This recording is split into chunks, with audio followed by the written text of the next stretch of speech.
I've had a few questions about beaver behavior and how do you know if a beaver is happy or sad. And it is a little bit tricky compared to other animals, but there are signs. I am hanging out right now with Tulip in her outside area. And because Tulip is a single beaver for now, we are playing the role of beaver friend. And it's very important for her to get that social interaction. And so right now it is us humans. So just hanging out, spending time, whether it's inside the house or outside, is very important. Because Tulip is young and a young beaver, Tulip likes to play. And beaver play, you've seen some of my videos, and if not, you can look up some where I call them sumo wrestling. And beavers love to wrestle, and it looks like sumo wrestlers. They push each other and sort of play king of the hill kind of play. And so Tulip wants to do that with us. So every now and then you'll see her standing up with my hand or my arm, and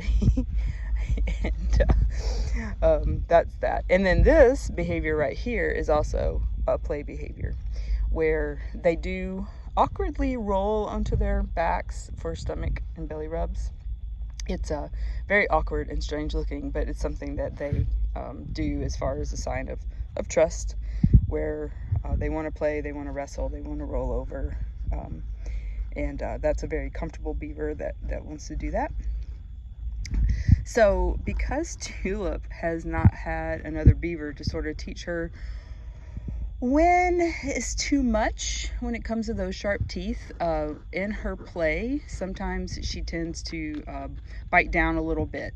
And so we are just gently encouraging her to bite on a stick or bite on something that isn't us, because our skin, of course, is not full of all this really beautiful thick fur. So it's very different and weird, and she's never been taught what is too rough. When you watch Tater and Turnip, they're very gentle with each other, and they're also very gentle with us whenever they are grooming us or, you know, playing with us. So that's the one thing we're dealing with Tulip. Hello. Oh. I'm gonna get you. So Tulip, I see those big twofers. So they push on each other like this, and so that's and then that little thing that she just did, where she sort of, we call it beaver punching, is also just sort of a play with me, or I want you to do something kind of behavior.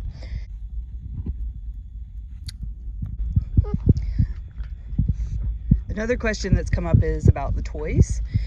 And what I have found is that raising these little orphans, we certainly don't have them in the most natural of settings, which is for their safety, and it's to make sure that we can properly take care of them, give them what they need. And it does require that we provide things for them to do, things that will help encourage them to move, develop their muscles, and use their little brains to start thinking of things. And for whatever reason, some beavers just love to throw things out of the pool. Tater definitely had it with the last group, and Tulip here also seems to like that. Turnip is not quite as active in this particular game, but this keeps them engaged. It stops them from becoming bored and really helps with development. As they get older, this all will transition to more of mud and sticks and more traditional beaver activities. And the toys, they will actually start losing interest in the toys themselves, but they'll be much more focused on those other more traditional beaver things. This is the first year that I've done the dive rings. It was just by accident. I thought it might be something interesting for them to do, and it just has turned out to be a lot of fun. They surprise me in how much they like to interact with them and wear them around their necks and around their arms and collect them all, and it's very it's been very interesting, actually, just behaviorally, to see how they interact with them. And they can, with one bite right through that plastic ring. So I know a few folks have expressed concern maybe that they could get, entangled in it or something, but that would not be the case. What you doing? So Tulip is 100% back in loving water. We have a larger pool now. We're just working on the plumbing, and we're going to get that set up in here for her so that she can actually dive deep and have more water to swim in, which has just been wonderful.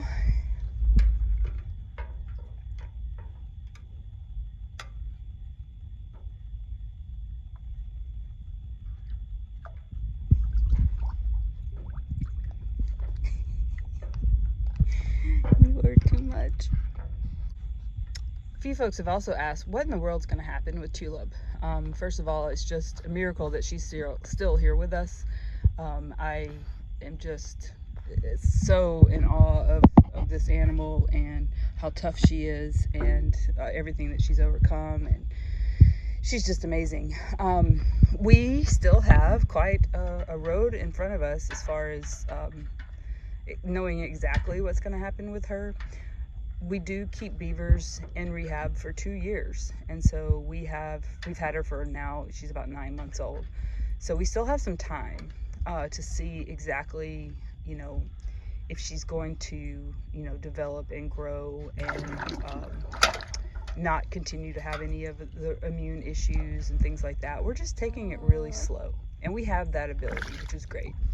As far as our window with Tater and Turnip, that window is still a possibility to have them all three together.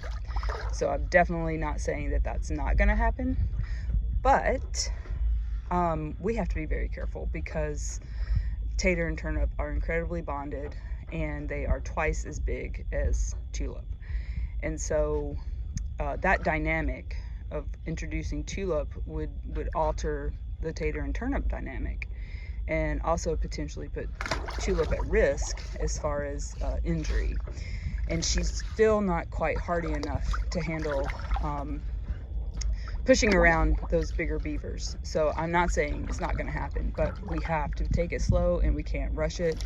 And so for now, and most likely over this winter, Tulip will remain away from them, and then we'll see how she does as springtime comes around and into her second year.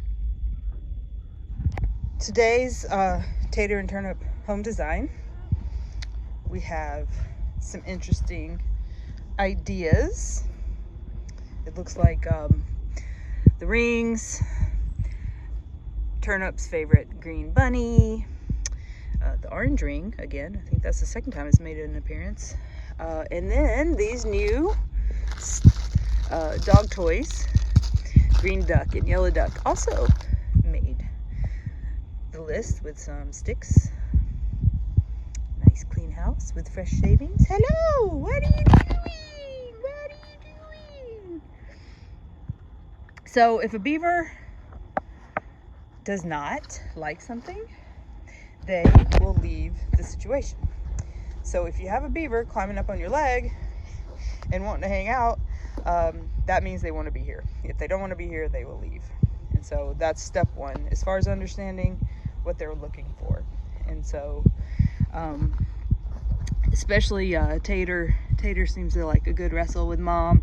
Turnip, of course, being a little more subdued. What do you think? Hey, baby. Turnip, you will hear doing some really deep hissing when he's not happy about something. Oh my goodness, I got you. So there's that weird, awkward back roll, stomach rub thing that these guys seem to like, which looks really weird, and I don't understand it, but they do. So, oh, there it is. Hey, so that's Tater. And Turnip, like I said, Turnip is really good at giving a really strong and deep hiss if he's not happy with something or if he's nervous. But he's just in general a little dramatic. So things that shouldn't make him nervous do, and I just make sure to give him the space that he wants. Oh, Tater. Oh, Tater. I'm gonna get you. I'm gonna get you. And what do their tails feel like? It feels like, come back here, I want to feel your tail. So their tail is incredibly flexible, more flexible than you think it would be. There is a bone that runs all the way down it. And it feels like leather. It literally feels like leather.